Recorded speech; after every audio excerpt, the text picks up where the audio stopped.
Chadha. Sir, thank you for giving me an opportunity to speak on this bill. Sir 22 lakh बच्चे रोज 18 घंटे की मेहनत, एक 3 घंटे का एग्जाम, लेकिन एक कैमरा फोन, व्हाट्सएप पर एक मैसेज, टेलीग्राम पर एक पीडीएफ, रात 2 बजे पेपर लीक, सब खत्म, स्टूडेंट की सारी मेहनत बर्बाद. Therefore, sir, I rise today to speak wholeheartedly in support of the students of India and to welcome the Public Examination Amendment Bill 2026. Sir, paper leak जैसी सीरियस बीमारी का परमानेंट इलाज करना होगा.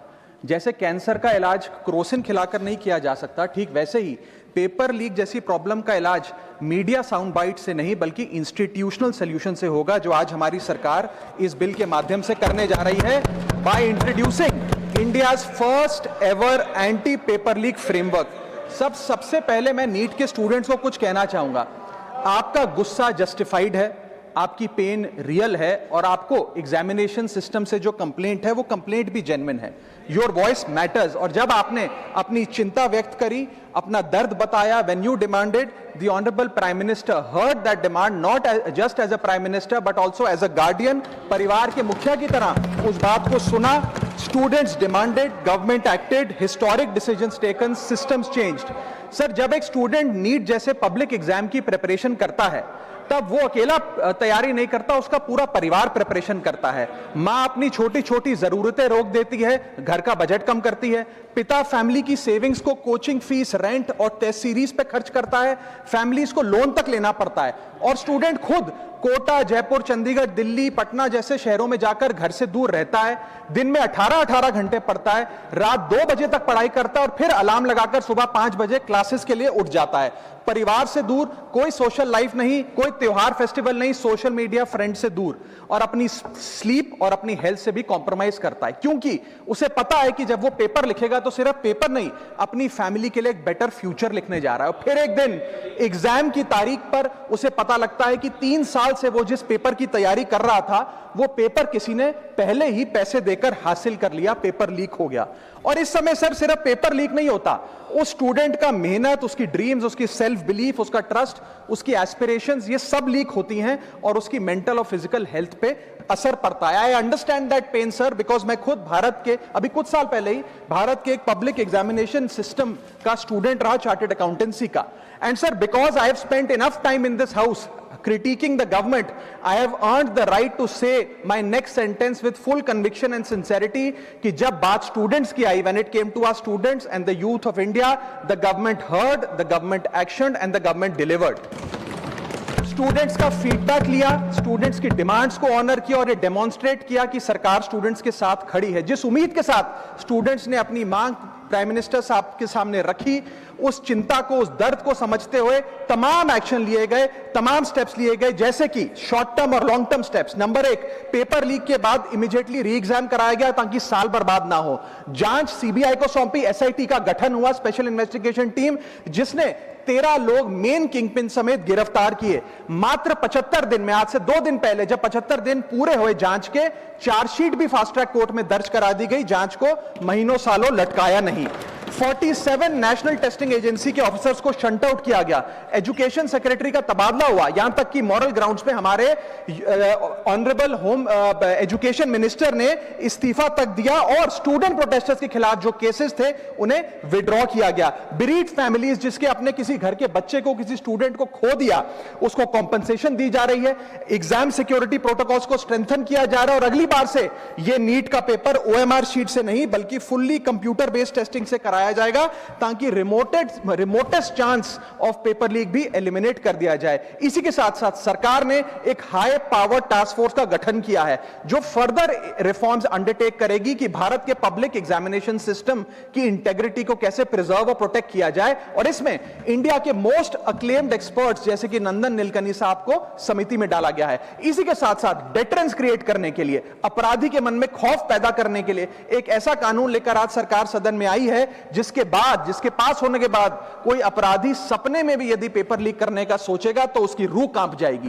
पहली चीज, पेपर लीक को एक इंडिविजुअल द्वारा किया गया क्राइम नहीं, बल्कि एक ऑर्गेनाइज सिंडिकेट नेटवर्क द्वारा किए गए क्राइम के तौर पे ट्रीट किया जाएगा, जिसमें इनसाइडर हो, कोचिंग माफिया हो, लॉजिस्टिक वेंडर हो, प्रिंटिंग प्रेस हो, सॉल्वर गैंग हो, एग्जाम ऑफिशियल्स हो, सब पर कार्रवाई होगी। सबको दोषी करार देने के बाद, गिल्टी करार देने के बाद 10 साल तक की जेल होगी और 10 करोड़ रुपए तक का जुर्माना लिया जाएगा। सारे ऑफेंसेस को cognizable, non bailable, non compoundable बनाया गया। एक स्पेशल टास्क फोर्स का गठन किया गया कि अब कभी भी यदि पेपर लीक की संभावना भी उत्पन्न होती है तो यह स्पेशल टास्क फोर्स जांच करेगी और यह इन्वेस्टिगेशन सालों साल नहीं लटकाई जाएगी। 2 महीने के अंदर अंदर से इस इन्वेस्टिगेशन को कंप्लीट करना होगा।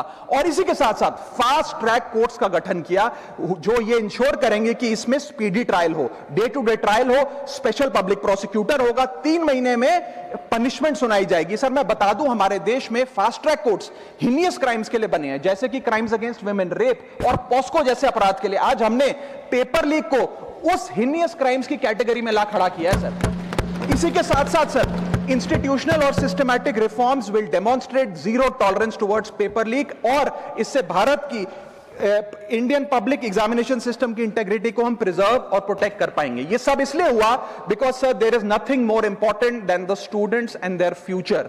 Sir their voices mattered, their voices were heard and systematic and systemic changes have been brought in. उनकी आवाज को, स्टूडेंट्स की आवाज को कोई पॉलिटिकल चैलेंज नहीं, बल्कि एक परिवार की भीतर की चिंता की तरह समझकर, जैसे घर के बच्चे घर के बड़े से अपनी चिंता व्यक्त करते हैं, दर्द व्यक्त करते हैं, डिमांड्स रखते हैं, ठीक वैसे ही सरकार ने ये तमाम फीडबैक लेते हुए एक्शन लिया। Sir Benjamin Franklin, American philosopher, statesman, diplomat रहे, उन्होंने कहा था, well done is better than well said. सालों तक इस देश में पेपर लीक होता आया, लेकिन सिर्फ डिस्कशन और सिर्फ साउंड बाइट हुई। आज एक्शन हो रहा है, सिस्टमैटिक रिफॉर्म्स आ रहे हैं और भारत का पहला एंटी पेपर लीक फ्रेमवर्क बनके तैयार है और आपके सामने है। सर इसी के साथ साथ पेपर लीक किसी एक पार्टी का, किसी एक सरकार का ऑफिसर या मिनिस्ट्री की देन नहीं है, और ये कोई 2026 का फिनोमेना भी नहीं है। सर मैं बता दूं कि सर जब बात अकाउंटेबिलिटी की हो, मोरालिटी की हो, जवाबदेही की हो, तो इसलिए इससे जब बात अकाउंटेबिलिटी की हो, मोरालिटी की हो, जवाबदेही की हो, तो सर ये इससे तय नहीं होना चाहिए कि पेपर लीक कौन से राज्य में हुआ, कौन सी मिनिस्टर के अंडर हुआ, कौन सी पार्टी में हुआ, क्योंकि ये एक पैन इंडिया ऑर्गेनाइज्ड क्राइम है, क्रॉनिक डिजीज है। मैं ये बात इसलिए कह रहा हूं क्योंकि 19 जुलाई 2026 को, आज से मात्र 10 दिन पहले, पंजाब के अंदर एक फार्मेसी ऑफिसर रिक्रूटमेंट का एग्जाम हुआ। उसमें मैसिव इरेगुलरिटीज देखी गई, ब्लूटूथ डिवाइसेस के माध्यम से लाइव चीटिंग चल रही थी, और चीटिंग सिंडिकेट वो चीटिंग फैसिलिटेट कराने के लिए 13 लाख रुपए का रेट चार्ज कर रहा था। यही नहीं सर, आम आदमी पार्टी की सरकार जब पंजाब में बनी तब से अभी तक नायब तहसीलदार के एग्जाम में इरेगुलरिटीज देखी गई और लार्ज स्केल चीटिंग हुई। पंजाब स्टेट एजुकेशन बोर्ड में 12वीं क्लास का इंग्लिश का पेपर लीक हुआ, पीएसटीईटी स्कूल टीचर रिक्रूटमेंट का एग्जाम का पेपर लीक हुआ, पीएसएसबी के ग्रुप ऑफिसर के रिक्रूटमेंट का एग्जाम लीक हुआ, एग्रीकल्चरल डेवलपमेंट ऑफिसर के रिक्रूटमेंट का एग्जाम लीक हुआ, और एक्साइज और टैक्सेशन इंस्पेक्टर की रिक्रूटमेंट की मेरिट की लिस्ट जब आई तो उसमें फर्जी नाम डाल के जारी कर दिया गया। सर मैं आ रहा हूं, अब मैं कांग्रेस पे आ रहा हूं। आप कांग्रेस का सुनिए सर, मेरा समय खराब कर रहे हैं। आप बोले ना, बोले आप बोले। सर जब सर कांग्रेस में, कांग्रेस की कर्नाटक में सरकार है, इसी साल जनवरी 2026 में एसएसएलसी का पेपर हुआ। इसी साल कर्नाटक में कांग्रेस की सरकार के अंडर एसएसएलसी का पेपर हुआ, पेपर लीक हुआ, और वो पेपर ऑनलाइन 200 रुपए में स्टूडेंट्स को बेचा जा रहा था। हिमाचल प्रदेश में HP state selection commission recruitment exam का पेपर कांग्रेस के कार्यकाल में लीक हुआ। अब आप सुनिए सबसे चौंका देने वाली घटना, सर सबसे शॉकिंग और सैड बात यह है कि 2016 में कर्नाटक में जब कांग्रेस की सरकार थी तब वहां पे 12वीं कक्षा का प्री यूनिवर्सिटी कॉलेज का 12th का केमिस्ट्री का पेपर लीक हुआ। ये क्लासरूम का पेपर नहीं था सर, ये स्टेट बोर्ड एग्जाम था। ये स्टेट का एग्जाम जब पेपर लीक हुआ, बच्चे एग्जाम देकर घर आ गए, पता लगा पेपर लीक हो गया, पेपर कैंसिल कर दिया। 20 दिन बाद री एग्जाम कराया गया, री एग्जाम का पेपर भी लीक हो गया, और उसके बाद रात को 3:30 बजे वो पेपर व्हाट्सएप पे घूम रहा था, री एग्जाम को भी कैंसिल करना पड़ा। इसके बाद जब जांच हुई, स्टेट सीआईडी ने जांच करी, तो 3 लोगों को अरेस्ट किया, जिसमें कर्नाटक सरकार के मेडिकल एजुकेशन मिनिस्टर डॉक्टर शरण पाटिल का पीए खुद शामिल था। पीए 10-10 लाख रुपए लेकर पेपर लीक कर रहा था। उसके बाद जब मंत्री जी से पूछा गया कि आप इस्तीफा क्यों नहीं देते, आपकी मॉरल और डायरेक्ट जिम्मेदारी बनती है, आपके दफ्तर का आपका पीए पेपर लीक कर रहा है, आप क्यों नहीं इस्तीफा देते? तो उन्होंने कहा कि there is no question of resigning, अगर कुछ गलत हुआ है तो वो मेरे पीए का पर्सनल मैटर है, उसकी पर्सनल लाइफ है। वहां सर ऑफिस गवर्नमेंट का, डेजिग्नेशन गवर्नमेंट की, एक्सेस गवर्नमेंट का, बट अरेस्ट की बात आई तो पर्सनल लाइफ का मैटर है। और आयरनी देखिए, आज 2026 में कर्नाटक में फिर कांग्रेस की सरकार है और डॉक्टर शरण पाटिल फिर मंत्री हैं और उसी विभाग के मंत्री हैं, मेडिकल एजुकेशन विभाग के मंत्री हैं। ये है स्टैंडर्ड ऑफ अकाउंटेबिलिटी। सर सुनिए, सुन लो। उसी के साथ साथ 2004 से 2014 के बीच में जब यूपीए की सरकार थी तो कांग्रेस के कार्यकाल में दर्जनों एग्जाम्पल हैं, डॉक्यूमेंटेड एग्जाम्पल हैं पेपर लीक के सर, जिसमें मुख्य तौर पर AIIMS post graduate medical entrance exam 2006 में लीक हुआ, रेलवे रिक्रूटमेंट बोर्ड का एग्जाम 2009 का लीक हुआ, all India engineering entrance exam 2011 UPA के कार्यकाल में लीक हुआ और SSC combined graduate level exam 2013 leak हुआ। सर इस पीरियड में उस समय की यूपीए सरकार ने क्या किया? कोई अकाउंटेबिलिटी एस्टैब्लिश करी, कोई एग्जाम सिक्योरिटी आर्किटेक्चर को ओवरऑल करने के लिए कोई कानून लाए, कोई dedicated anti paper leak law लाए? कुछ नहीं लाए। सर मैं एक बात कहना चाहता हूं, सर पॉलिटिकल मेमोरी सिलेक्टिव हो सकती है, पब्लिक रिकॉर्ड सिलेक्टिव नहीं हो सकता। अगर नेशनल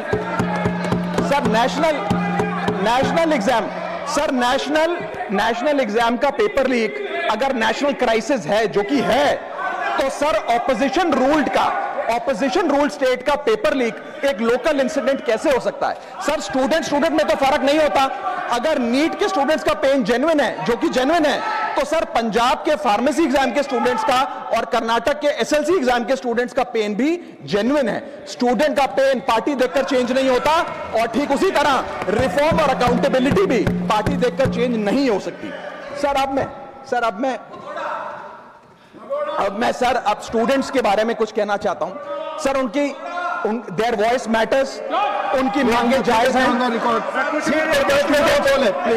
सर स्टूडेंट्स द्वारा प्रोटेस्ट करना, सवाल पूछना, डिमांड रेस करना, कोर्ट जाना, पीसफुल मार्च निकालना, ये सब उनका संवैधानिक अधिकार है और ये करना भी चाहिए। लेकिन सर स्टूडेंट का प्रोटेस्ट स्टूडेंट का रहे, किसी पॉलिटिकल पार्टी की रैली ना बन जाए, वे अपना माइक किसी को आउटसोर्स ना करे, क्योंकि सर स्टूडेंट की लड़ाई तो एग्जाम सिस्टम को सिक्योर बनाने की है, नेताओं की लड़ाई अपनी सोशल मीडिया रीच बढ़ाने की है। सर जब पॉलिटिकल लीडर्स प्रोटेस्ट के टाइम पर बैरिकेड के आगे स्टूडेंट को भेज खुद कैमरे की सेफ साइड पे रहें, तो उनसे पूछिए कि रिस्क मेरा और रील तुम्हारी, ये पार्टनरशिप कैसी? सर स्टूडेंट का मूवमेंट स्टूडेंट के फ्यूचर के लिए है, किसी फ्लॉप पॉलिटिकल पार्टी के कमबैक के लिए नहीं है सर। और जो पॉलिटिकल पार्टी के अपने खुद के फ्यूचर का आता पता नहीं, वो स्टूडेंट के फ्यूचर की क्या लड़ाई लड़ेगी सर? स्टूडेंट्स को जस्टिस चाहिए, पॉलिटिकल पार्टी को फुटेज। स्टूडेंट को एग्जाम सिक्योर करना है, पॉलिटिकल पार्टी को वायरल क्लिप।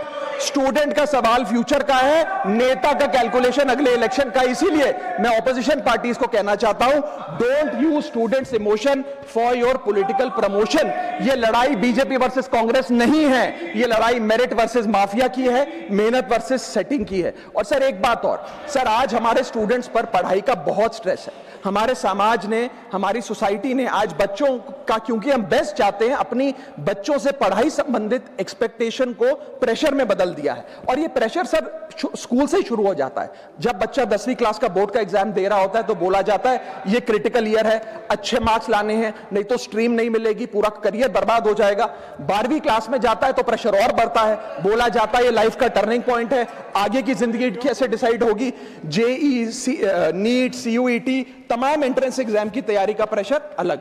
और सर जब कॉलेज पहुंचता है तो एक अलग ही लेवल का प्रेशर होता है, उसको बोला जाता है सीजीपीए ठीक रखो वरना प्लेसमेंट नहीं मिलेगी। ये पूरी लाइफ का सवाल है, करियर का सवाल है, हर स्टेज पर प्रेशर का सिलेबस बढ़ता जाता है, बढ़ता जाता है, बढ़ता जाता है। और ओवरऑल सर इंडिया में कंपटीशन बहुत फास्ट स्पीड पे बढ़ रहा है, लेकिन उसी के साथ साथ कंपैरिजन भी बहुत फास्ट स्पीड पे बढ़ रहा है। सबसे पहले जब बच्चा स्कूल जाता है तो अपने स्कूलमेट्स क्लासमेट से कंपैरिजन होता है, कोचिंग सेंटर जाता है तो वहां कोचिंग सेंटर के स्टूडेंट से कंपैरिजन होता है, ऑल इंडिया रैंकर से कंपैरिजन होता है, घर आता है तो पड़ोसी और रिश्तेदारों के बच्चों से कंपैरिजन होता है। ये कंपैरिजन मोटिवेशन नहीं सर, प्रेशर और स्ट्रेस में बदलता जा रहा है। सर जैसे 3 इडियट्स पिक्चर में कहा था ना, काबिल बनो कामयाबी झक मारकर पीछे आएगी, ठीक उसी तरह समाज को, हम सबको, अगर कोई स्टूडेंट चिंतित दिखे, स्ट्रेस में दिखे, उसे कहना चाहिए कि एग्जाम इंपॉर्टेंट है लेकिन तुम एग्जाम से ज्यादा इंपॉर्टेंट हो सर, क्योंकि घर